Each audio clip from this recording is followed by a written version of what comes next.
Olá, o JR Entrevista começa agora. O nosso convidado de hoje é o deputado federal Aliel Machado, do PSB do Paraná. O deputado é presidente da Comissão de Ciência e Tecnologia, Comunicação e Informática da Câmara. Deputado, seja bem-vindo, é um prazer recebê-lo. Vamos começar falando justamente sobre a comissão que o senhor preside. Há toda uma expectativa, e a comissão é responsável pela implantação do projeto do 5G aqui no país, há toda uma expectativa em relação a isso. Todos estão ansiosos para que o 5G realmente chegue. E como é que está esse projeto? Olá, Clébio. Olá, Alessandro. É uma alegria estar aqui com todos vocês. É um tema que é um divisor de água, principalmente nesse momento que o país sofre com a pandemia e também com as consequências econômicas.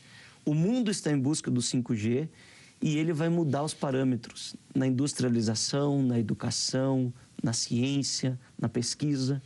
E nós temos que tomar todo o cuidado, porque esse é um processo de decisão, onde as regras são colocadas, onde a necessidade de ser feito a discussão para a cessão de uso é implementada pelo governo.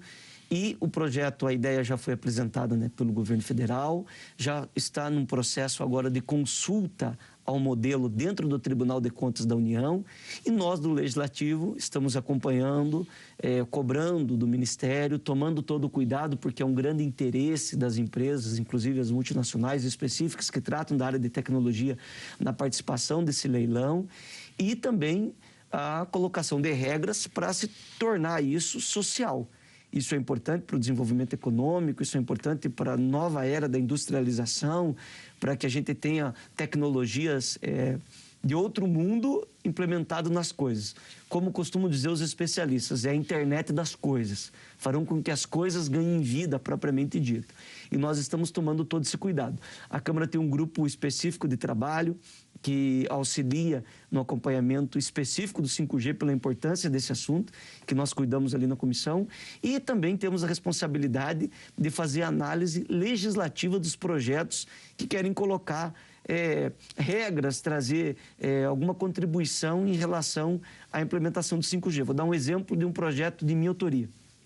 Um projeto que dá prioridade na implementação do 5G para universidades públicas e hospitais universitários, que são locais de pesquisa e também do desenvolvimento de tecnologias para aperfeiçoamento na área da saúde. O 5G, por exemplo, vai permitir que um médico faça cirurgia estando quilômetros à distância do paciente. Então, é uma revolução como um todo em todas as áreas. E nós temos uma expectativa muito grande, mas lembrando que nós temos uma limitação enquanto legislativo, A parte executiva, a parte de regras e imposição cabe ao governo federal, e a nossa parte de fiscalização e acompanhamento está sendo feita. O senhor falou dessa parte aí da mudança que vai trazer, O 5G representa um grande avanço para o país. E nós estamos falando aí de uma tecnologia que também está sendo bastante cobiçada, muitos interessados. Agora, eu queria que o senhor especificasse para a gente. O senhor deu exemplo aí da medicina, mas em todas as áreas a 5G vai ser útil, Educação, o desenvolvimento da ciência, Como é que a ciência vai conseguir se desenvolver por meio dessa tecnologia? Quando nós falamos em ciência, nós falamos em progresso. A ciência é o que contempla tudo. Nós estamos aqui hoje, se tem essa máscara que nos protege de pegar, é porque a ciência desenvolveu. E a cada dia ela nos mostra qual máscara é mais eficiente, como que ela pode pegar o vírus, prevenir, Qual é a máscara que funciona melhor. Falando de uma coisa simples, que o nosso país ficou refém, que nós tivemos um período sem máscara, tivemos que importar desesperadamente um objeto teoricamente simples. A gente está vendo a vacina, A própria vacina, quem tem tecnologia está saindo à frente na vacinação. E como que a internet pode fazer isso? Nós somos muito fortes, agora eu dei um exemplo micro, vou dar um exemplo macro. Nós somos muito fortes no agronegócio, somos exemplo para o mundo. Se nós quisermos dar continuidade a isso, se nós quisermos que haja um crescimento econômico, que o governo arrecade mais, que melhore a qualidade de vida das pessoas, vai ser um agronegócio antes do 5G e um pós-5G. Nós teremos uma modernização no sistema de produção, no sistema de colhimento, de próprio transporte, todas as áreas, agilidade, facilidade, custo-benefício, muito importante com o 5G, em todas as áreas, porque o 5G te dá uma possibilidade de trazer o virtual para a realidade das nossas casas, das nossas vidas e do nosso trabalho, do nosso negócio. E essa é uma disputa mundial. O Brasil não pode, e nós já estamos sofrendo com um certo atraso, nesse momento, com a potencialidade que nós temos, com a mão de obra qualificada, com os nossos cérebros extremamente geniais que estão espalhados por todos os cantos do Brasil, perder isso. E o 5G vai dar uma impulsionada nisso. Claro que não é apenas o 5G. Nós precisamos rediscutir o papel da ciência. Eu acho que o pós-pandemia nos trará essa possibilidade daqueles que não enxergavam na ciência e tecnologia um modelo de desenvolvimento e crescimento do país, olhar com mais responsabilidade para esse setor que sucessivamente vem sofrendo cortes. Nós estamos perdendo pessoas importantíssimas, cientistas, não apenas pela questão salarial. Nós perdemos porque não estamos dando condições do desenvolvimento dessas ações e projetos, porque, infelizmente, não foi dado o devido valor às nossas instituições de ensino que fazem a pesquisa. É muito importante destacar, as universidades brasileiras, elas não têm a função apenas de ensinar, de dar um diploma a alguém que procura uma profissão. Ela tem a responsabilidade de fazer a extensão, a responsabilidade de fazer a pesquisa, que é o modelo de desenvolvimento. E nós não podemos ficar refém, tendo que ficar importando tudo, perdendo mão de obra qualificada, engenheiros, cientistas que acabam se transferindo para outros países. Nós podemos observar o quanto de empresas multinacionais vêm aqui para selecionar os nossos e levar para fora. E quando eles vão para fora, não é apenas na perspectiva de ter uma vida pessoal melhor, é na perspectiva de conseguir desenvolver aquilo que eles planejam, né? Então a gente tem uma esperança, acho que a palavra é esperança, de que a gente vai conseguir melhorar isso e aprender com os ensinamentos que essa trágica pandemia nos trouxe. Deputado, a gente sabe que quando se fala em revolução tecnológica, 5G sem dúvida vai trazer grandes benefícios. Mas hoje com o 4G, em alguns casos o 3G, já há uma grande dificuldade de alcance do sinal. Pequenas cidades, por exemplo, cidades que ficam próximas a regiões serranas ou nesses rincões do Nordeste, não tem nem acesso ao 3G, que dirá ao 4 e ao 5G. Como fazer com que esse sinal chegue, a qualidade dessa internet revolucionária 5G que é prometida, consiga chegar às pequenas cidades, aquelas pessoas que de fato precisam, mas não têm nem recursos para isso?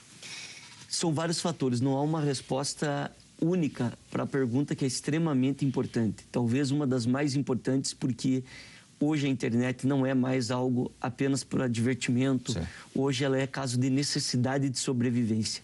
Hoje uma vacina está sendo agendada pela internet. Hoje uma consulta é agendada pela internet. Hoje acesso a um documento, alguns estão deixando de existir fisicamente porque se tornam objeto de um aparelho que precisa de uma internet. E essa pergunta, ela tem que ser feita a vários entes. Ao Poder Executivo, que é o responsável pela implementação do serviço. Ao Poder Legislativo, que precisa criar situações dentro da legislação que tragam e viabilizem isso. Aonde? Na questão tributária. Hoje nós temos uma diversidade e um monstro tributário no nosso país, municípios e estados que criam regras diferenciadas de tributação, que dificulta, por exemplo, a implementação de uma rede de telefonia ou de uma rede de internet, e pouco investimento. O investimento é crucial para isso. Como você muito bem disse, existem milhões de brasileiros à margem de acesso à internet, sem G algum. Pessoas que não conseguem ter acesso à internet. Estudantes que durante essa pandemia não estão podendo acompanhar nenhum tipo de conteúdo e estão tendo agora 2 anos perdidos. E isso é um custo trágico para o futuro do país. Não é apenas a pessoa. Isso vai nos desencadear custos absurdos em várias outras áreas. E nós pecamos e pagamos pelo erro lá de trás. Pagamos pelos equívocos quando houve cortes, quando não se priorizou a questão da ciência e tecnologia, que é algo que você não colhe resultados do dia para a noite. Você colhe isso como política de Estado, como uma ação coletiva para frente, para o futuro. E, infelizmente, o imediatismo de muitos acabou ocasionando isso. Como fazer isso? Tendo investimento, melhorando a legislação, dando prioridade na questão tributária e entendendo que a internet é uma questão social também. Vamos falar um pouquinho agora, ainda falando dessa área de tecnologia, falar da regulamentação das mídias sociais, né? Como que a gente pode reduzir essa diferença de tratamento das mídias sociais em relação às empresas de rádio e TV, por exemplo? Isso é um tema bem polêmico, porque nós tratamos com gigantes de ambos os lados.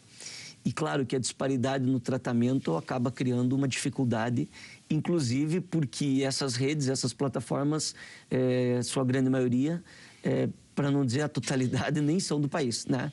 Não, e terminam não sendo responsabilizadas por absolutamente nada que acontece. Eu discordo da parte que absolutamente nada. Eu acho que a gente tem algumas previsões no Marco Civil da Internet. A nossa legislação é uma legislação avançada do ponto de vista da responsabilização, porém, ainda a modernidade é tão ágil, ela acontece tão rapidamente que precisa de alguns aperfeiçoamentos. É algo pífio, né? E isso é natural, isso precisa ser feito à medida que as coisas vão acontecendo. Eu, por exemplo, questionei uma das plataformas sobre um vídeo de uma criança que era instigada a cometer praticamente um crime. Uma criança andar com um lençol com uma vela acesa. Tipo um crime. Isso foi postado. A plataforma retirou aquilo rapidamente de veiculação. Porém, aquilo está rodando nos aplicativos de mensagem e aquilo é incontrolável. Agora você não controla mais. Até essas outras medidas. Como fazer isso e criar uma responsabilização. Isso tem uma linha muito tênue e é um grande desafio para todos no mundo inteiro, não é apenas aqui no Brasil.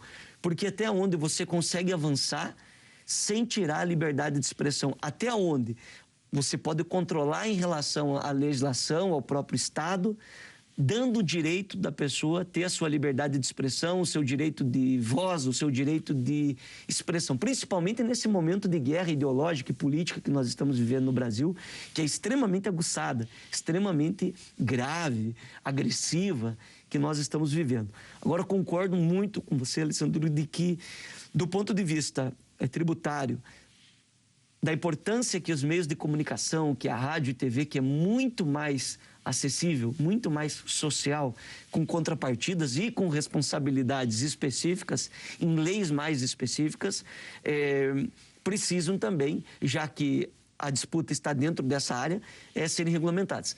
Eu não tenho poder e nem pretendo, como presidente, decidir sobre isso. O que eu posso fazer é pautar. Então, nós temos projetos que tratam dessa discussão e eu sempre avisei a todos, o meu compromisso é pautar para que a maioria decida, para que os representantes façam uma discussão responsável, ouçam todos os lados e tomem todo o cuidado para que a sociedade como um todo saia ganhando.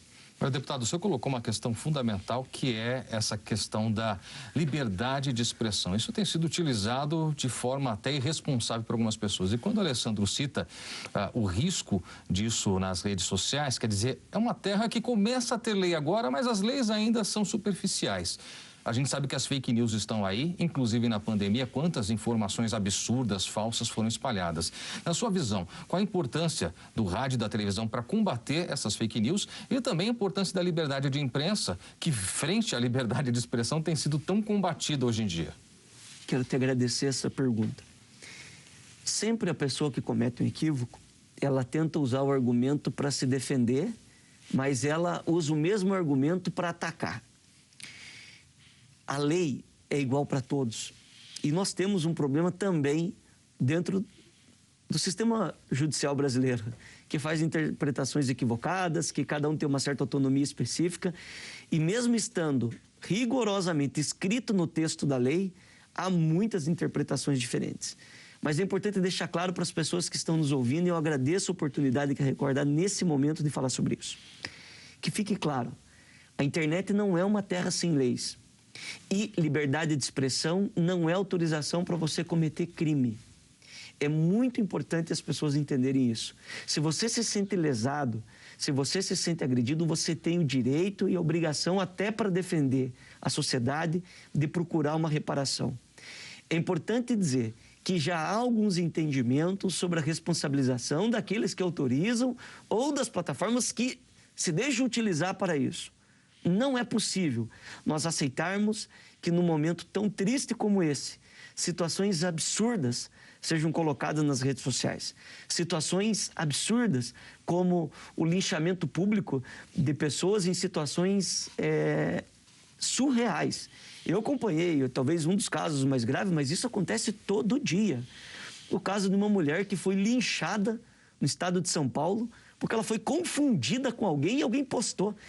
Ela tinha um problema mental, ela foi linchada na rua por pessoas e depois foram descobrir, não tinha nada a ver, era outro estado de uma notícia falsa. Imagina o tamanho da tragédia para isso. Então é uma situação extremamente grave. Nós estamos falando da vida das pessoas, do nosso país, e aqui não é uma republiqueta.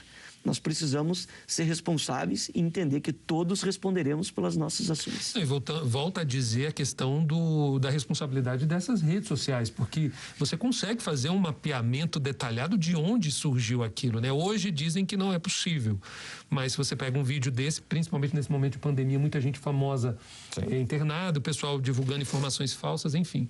Olha só, aí você pode assistir ao JR Entrevista na Record News às 10h40 da noite, também no Portal R7, no Play Plus, no Jornal da Record, no JR 24 horas, à 00h30 e também em nossas redes sociais. Deputado, agora vamos falar de investimentos necessários, né? O senhor está à frente de uma comissão, trabalha junto a essa comissão, principalmente voltada para essa área da tecnologia. Que tipo de investimento pode ser feito?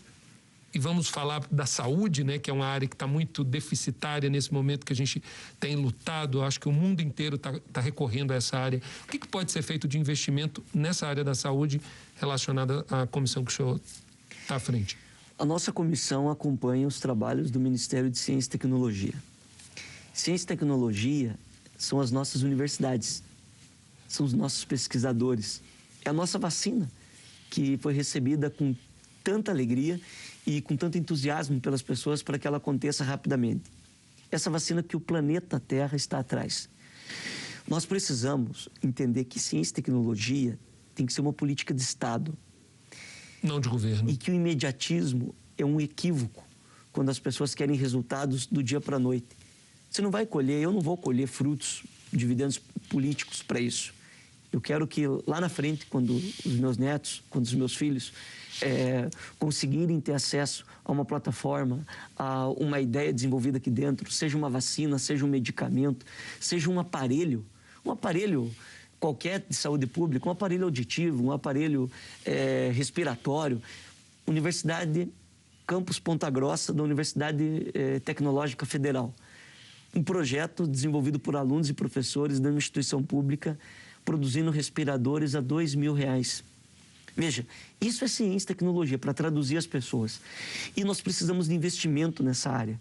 Nós precisamos com que os fundos que financiam, que o sistema tributário das nossas empresas de tecnologia, que o setor que disputa isso com o mercado externo, porque a área de tecnologia é o parâmetro para você fazer análise dos países que conseguiram crescer mais rapidamente e distribuir renda. Porque não adianta crescer, não adianta ter mais dinheiro. Isso tem que chegar até a vida das pessoas, a qualidade de vida. O governo precisa entender esse papel. Então, na área da saúde, é tudo. Fora o que nós já temos existente, tudo que você tem perspectiva de criar, tudo que você tem um sonho de que aconteça, depende da ciência, depende da tecnologia. Dia desses eu vi, inclusive numa reportagem da Record, a entrevista com um cadeirante que teve um acidente paraplégico. E ele diz, olha, eu sonho com que a ciência um dia consiga descobrir uma oportunidade de eu voltar a andar. E é isso. Para traduzir para as pessoas é isso. E é muito possível.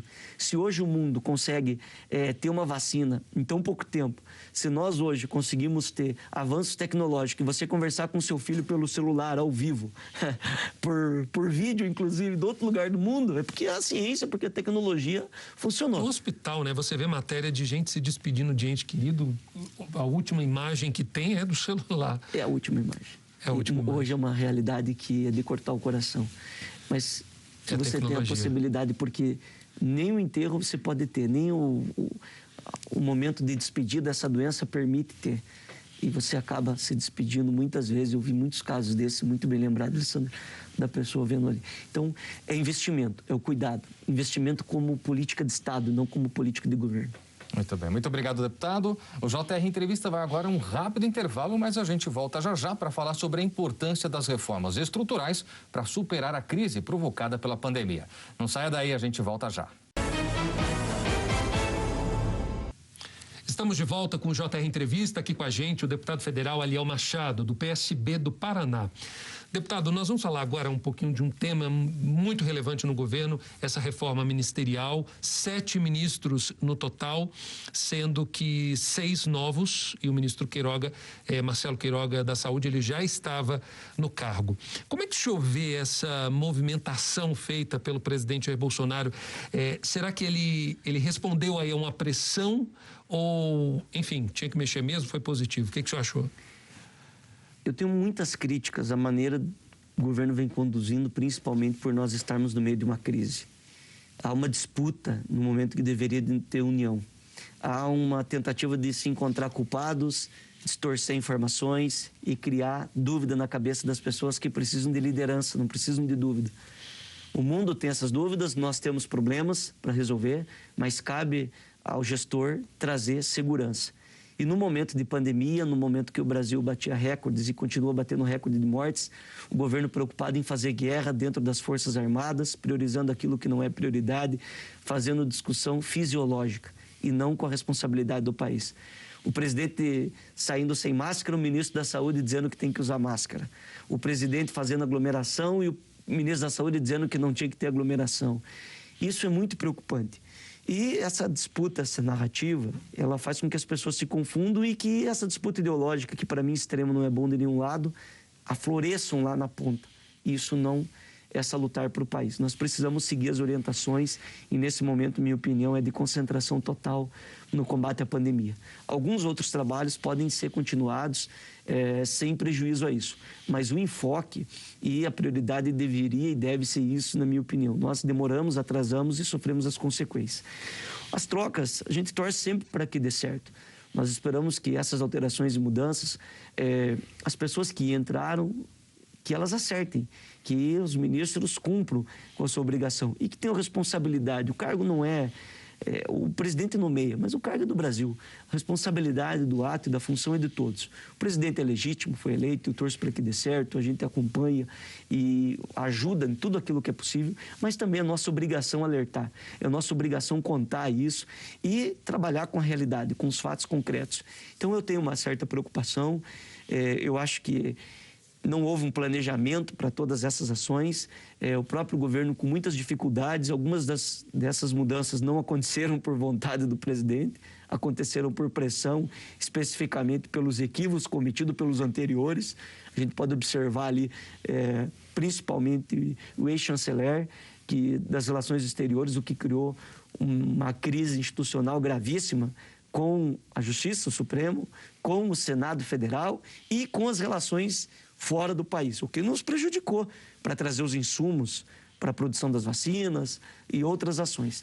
Mas são águas passadas, é legítimo, cabe ao presidente essa decisão, cabe ressaltar isso também, então ele responde por suas ações e seus atos e nós do Legislativo temos as nossas, que é fiscalizar, que é denunciar, que é cobrar, que é ajudar também e nós assim estamos fazendo. Torço para que dê certo. O senhor apresentou um projeto que permite, ainda dentro dessa área de saúde, falando sobre o combate à pandemia, permite a contratação de médicos brasileiros e estrangeiros formados no exterior de maneira emergencial. Houve até um encontro com o ministro Nunes Marques do STF para falar sobre o projeto. Primeiro, eu queria saber como é que foi esse encontro e em que pé está esse projeto. Porque o que a gente precisa agora, além de insumos, de oxigênio e de vacinas, também é de mão de obra, também de médicos, né, para ser bem claro. Então, esse projeto é essencial. Pergunta muito importante também. Primeiro eu quero deixar aqui o meu agradecimento aos profissionais de saúde. Todos os médicos, enfermeiros, equipes que estão se doando, que estão colocando em risco as suas próprias vidas, a vida de seus familiares para nos defender. Meu carinho, meu respeito a todos. Mas especificamente nesse ponto, nós ainda sofremos com uma reserva de mercado no Brasil. O nosso país tem centenas de municípios que não tem um médico sequer para atender a população. E nesse momento da pandemia isso se agravou muito, porque muitos profissionais se afastaram por ter comorbidades, por estar em grupo de risco, etc. A portaria do Ministério dando essa autorização. Fora os que foram infectados, né? Muitos perderam a vida. Exatamente. Muitos médicos e enfermeiros morreram. E nós temos um déficit. O programa Médicos pelo Brasil, que é o programa posterior ao Mais Médico, não está contratando e nós já temos médicos estrangeiros atuando através desse programa. Acontece que nós temos milhares de médicos formados no exterior, inclusive médicos brasileiros, que já atuaram pelo SUS nesses programas, ou seja, têm experiência no SUS, que não podem ser contratados especificamente por causa da legislação que trata da questão do Conselho de Medicina, do CRM propriamente dito, e que criou um grande problema nesse momento onde nós estamos na pandemia. Há uma lei específica que trata da pandemia, ou seja, ela é uma lei que vale só para a pandemia. Muitas regras foram flexibilizadas e autorizadas, descumprimento de meta fiscal, autorização e mudança no sistema de compras, de licitações, autorização no sistema de contratação. E o que eu estou pedindo é para que especificamente na legislação que trata da pandemia também seja autorizada a contratação desses médicos que já trabalharam pelo SUS. Ou seja, tem experiência de atendimento no Brasil. Por que desse projeto? Porque centenas de municípios no Brasil estão desesperados atrás de contratarem médicos, porque nós não temos apenas essa pandemia. Todas as outras comorbidades que dependem, por exemplo, de medicamentos controlados, você pode pegar hipertensão, você pode pegar diabetes, você pode pegar doenças pulmonares, as unidades de saúde estão sem médicos. E as prefeituras não conseguem contratar esses médicos. Muitos municípios foram à justiça, ganharam ações em primeira instância e há um debate jurídico espalhado pelo Brasil. Governadores e prefeitos querem contratar. Então eu tomei duas atitudes. A primeira foi protocolar um projeto que eu estou tentando o apoiamento de urgência para que seja votado na Câmara dos Deputados, no Congresso Nacional. E o outro foi uma ação na justiça que nós propusemos através do meu partido, porque tinha legitimidade para propor, pedindo uma autorização em se tratando de direito fundamental, direito à saúde e à gravidade da pandemia. Foi sorteado o ministro Cássio Nunes, que está com essa decisão há mais de 20 dias para ser tomada dentro de uma liminar, que é um pedido emergencial, para que autorize os municípios e estados que tenham interesse de contratar. Não obriga a contratar, não cria despesa obrigatória para o governo e são médicos já com experiência de ter atuado. Lembre-se, muitos desses médicos são médicos intensivistas, médicos com especialidade em UTI, que poderiam ser utilizados. Nesse momento está faltando leitos, e os leitos faltam não apenas por equipamentos, porque os equipamentos demoram um pouco para chegar. Se não tiver médico, não tem como atender as pessoas. É muito grave e eu tenho uma esperança muito grande que essa ideia, seja por qual meio for, que ela seja efetivada. Deputado, vamos falar agora de reformas estruturais, né? Nós estamos aí, desde a gestão passada de Rodrigo Maia, ele vinha prometendo reformas, colocar em pauta, enfim, vem aí há uma longa data já essas reformas sendo empurradas. Como é que o senhor acredita que a reforma tributária, por exemplo, pode ajudar o Brasil a se recuperar desse baque que tomou com a pandemia? Sandro, essa é uma pergunta da galinha dos ovos de ouro e é uma pergunta que o Brasil inteiro está atrás dela. Mas quando você fala em reforma, a reforma pode ser positiva ou negativa. É uma mudança e a gente espera que a mudança seja positiva. Nem sempre a mudança é positiva para todos. Alguns precisam entrar no sistema, por exemplo, tributário, que hoje não entra. O que eu estou querendo dizer? Tem gente que não paga imposto no país. Nós temos um dos sistemas tributários mais injustos do mundo. Concentração de renda nas mãos de poucas pessoas. E a gente, por exemplo, no setor de tecnologia, que a gente acabou de citar aqui, no setor de comunicação, né? E a gente precisa tomar todo esse cuidado. Eu discordo da ideia de que não está sendo feito reformas. Pelo contrário, está sendo feita muita reforma. Eu estou na Câmara desde 2014 e a partir de 2016 foram aprovadas diversas reformas sobre a premissa de que isso iria melhorar a vida do povo brasileiro. Não melhorou. Foi feita alteração trabalhista mais de 3 vezes. Foi feita alteração no sistema previdenciário. Foi feito a PEC do teto de gastos, que prometeu resolver o problema econômico do nosso país em 2016. Ela limitou, por exemplo, todos os investimentos no setor público. Mas nós estamos vendo a gasolina, o gás crescer 2, 3 vezes mais do que a inflação e outros produtos essenciais. Isso é discrepante num país injusto, num país onde nós temos milhões de pessoas morrendo de fome. E essa reforma que você me pergunta é a mais importante de todas elas. Agora, o caminho que ela vai tomar, Vai depender de todo o trabalho da comissão, vai depender do Congresso e da atuação externa, que são aqueles que procuram fazer a defesa do seu ponto de vista, do seu negócio, das suas ações. Nós teríamos que ter aqui horas para falar desse assunto, para eu poder explicar números, dados, informações importantes que tratam desse assunto. Agora, eu tenho uma grande esperança de que o país tenha consciência de tudo isso, de que os setores tenham consciência de tudo isso, saibam os números verdadeiros e os problemas que nós passamos e que nós tenhamos reforma. Eu acho que não dá para ser extremo. Nós precisamos de um Estado que dê oportunidade da geração de emprego, que dê oportunidade do empresário poder ter o seu funcionário sem ser penalizado, sem ser bitributado, mas nós também temos que olhar o social, olhar o direito básico, mínimo das pessoas que precisam de atenção para sobreviver. É um grande desafio. Ok, deputado. O JR Entrevista faz uma pequena pausa. No próximo bloco, nós vamos falar sobre o impacto da pandemia na educação. Até já. Estamos de volta com o JR Entrevista e o nosso convidado de hoje é o deputado federal Aliel Machado, do PSB do Paraná. Deputado, a gente falou no primeiro bloco muito sobre a questão do prejuízo de crianças, adolescentes, estudantes de um modo geral, que por causa da internet não conseguiram ter acesso aí aos conteúdos e perderam mais do que um ano, o senhor citou até 2 anos. Quais são os principais entraves e de que maneira isso pode ser melhorado para que essas pessoas não percam novamente? Porque com a pandemia agora, de novo sofrendo um pico, a gente nem sabe como é que vão ficar essas aulas, né? Então, como é que o senhor vê essas dificuldades e quais as soluções? Nós temos uma responsabilidade dividida entre os entes federativos, estados, municípios e União. É preciso investimento e cuidado na priorização da educação. Um avanço que nós tivemos importante foi a aprovação do novo Fundeb, colocado dentro da Constituição Federal, que aumenta a porcentagem de repasse de recursos aos municípios ao longo dos próximos anos, além da garantia constitucional.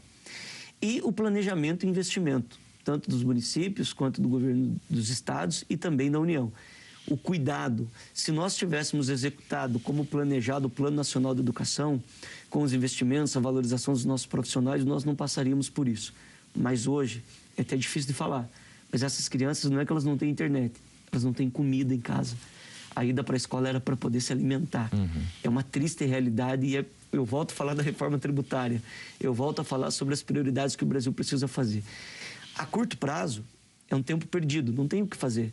Essa doença trouxe uma realidade absurda para nós e agravou os nossos problemas já muito sérios, inclusive na educação. Nós vamos precisar de muita dedicação, nós vamos precisar de muito investimento, valorização dos nossos profissionais e investimento na área de tecnologia, na área de ciência. Eu, por exemplo, tenho outro projeto de priorização nas universidades públicas da disponibilização da internet, de 5G, para avançar a pesquisa, para dar acesso aos trabalhos de extensão e também a valorização da nossa educação. É uma responsabilidade dividida entre os entes federativos, da própria iniciativa privada, porque o desenvolvimento do país, a qualificação e tudo mais depende de uma educação de qualidade. E o governo colocar como prioridade. Não esse governo, todos eles. Nós não estamos falando de um plano de 1 ano, de 2 anos. Nós estamos falando de um plano educacional geracional. Importante, longo. Eu espero que assim seja. O senhor falou um projeto do senhor das universidades, mas eu acho interessante, como é que o senhor viu, a gente falou da educação básica aí, pessoa que não tem o que comer, né, e muito menos vai ter acesso à internet.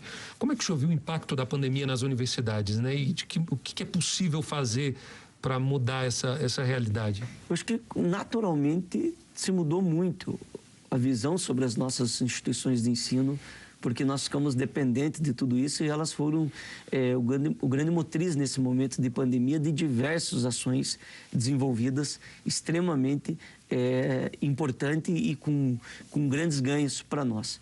O que precisa ser feito eu vou repetir, parece que eu estou aqui sendo repetitivo nisso, mas a questão fundamental é orçamento. Quando você desacredita, quando você ataca, como infelizmente muitas das nossas instituições foram atacadas, fake news foram espalhadas, mentiras sobre o custo das nossas instituições, porque eles fazem o comparativo apenas o aluno e o professor. A universidade tem extensão, a universidade tem a pesquisa. A pesquisa traz ganhos monumentais para todos nós. Então, é uma grande preocupação em relação a isso. O cuidado é uma legislação que permita que se tenha os investimentos, a garantia, como nós colocamos agora, da proibição do contingenciamento de recurso específico no Fundo de Ciência e o cuidado na briga orçamentária para que não hajam mais cortes, como infelizmente está acontecendo. Ou seja, né, priorizar a educação. Duas palavras simples. Priorizar a educação, a universidade e a ciência é priorizar a vida. Perfeito. É priorizar o desenvolvimento econômico, é priorizar o futuro. Perfeito. Obrigado, deputado, pela entrevista. O JR Entrevista fica por aqui. Lembrando que você pode assistir ao programa na Record News às 10h40 da noite, também no R7, no Play Plus, no Jornal da Record, no JR 24 horas, à meia-noite e meia e ainda em nossas redes sociais. Mais uma vez, deputado, muito obrigado pela presença aqui no JR Entrevista. Obrigado também a você pela companhia. Nos vemos no próximo JR Entrevista. Até lá.